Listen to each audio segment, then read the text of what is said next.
राधे राधे। उम्र के साथ हम बुढ़ापे की तरफ जा रहे हैं और मन में विचार आता है कि हमारी जवानी हमेशा ही क्यों नहीं रहती। तो एक कहानी याद आती है ययंती की। ययंती वही महाराज हैं जिनका उल्लेख महाभारत के आदि पर्व में मिलता है।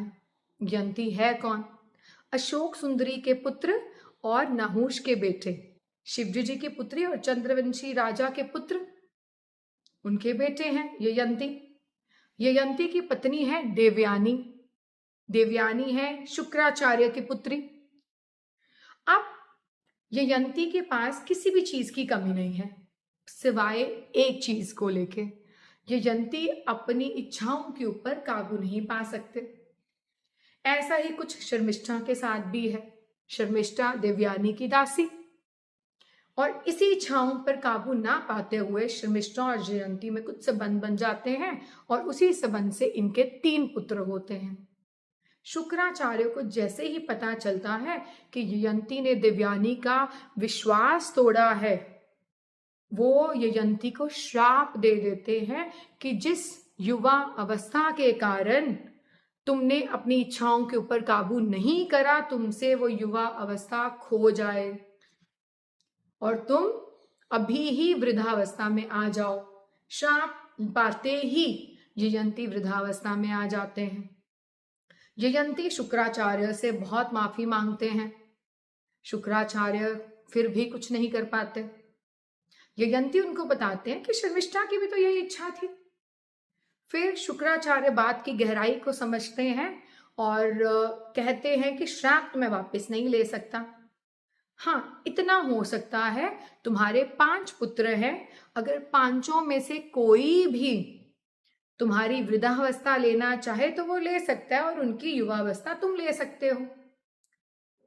अरे, युवावस्था में किसी को बुढ़ापा पसंद आएगा? अगर ययंती को पसंद नहीं आया तो उसके बेटे को कैसे पसंद आएगा? वो अपने 5 बेटों के पास जाते हैं। 4 बेटे तो बिल्कुल मना कर देते हैं कि हमें बुढ़ापा स्वीकार नहीं है। सबसे छोटे पुत्र पुरु, पुरु है ययंती और शर्मिष्ठा की औलाद। वो कहते हैं, पिताजी मुझे ये आपकी बात स्वीकार है, पिता की आज्ञा का पालन करना ही तो धर्म है। वो पिता की वृद्धावस्था को स्वीकार कर लेते हैं और अपनी युवावस्था अपने पिता को ययंती को दे देते हैं। ययंती हजारों वर्ष अपने पुत्र की युवावस्था को भोगते हैं और हजारों वर्ष होने के बाद उनको एहसास होता है कि इच्छाओं का तो कोई पूर्ण ही नहीं है, ये तो समाप्त ही नहीं होती हैं, ये तो उम्र के साथ बढ़ती ही जाती हैं, ये तो आग में घी के बराबर है, कोई अंतर नहीं है। तो उनको एहसास होता है हर इच्छाओं का अंत है शांति की प्राप्ति। तो वो समझ जाते हैं कि अब उनको इच्छाएं खत्म करनी पड़ेंगी। फिर वो पुरु के पास जाते हैं और उनको उनकी युवावस्था वापस करते हैं और वृद्धावस्था वापस ले लेते हैं और उनको देते हैं इच्छाओं का ज्ञान, और साथ ही सारा का सारा साम्राज्य पुरु को दे देते हैं। जैसे ही सारा का सारा साम्राज्य पुरु को देते हैं, उस साम्राज्य का नाम पड़ता है पुरुवंश।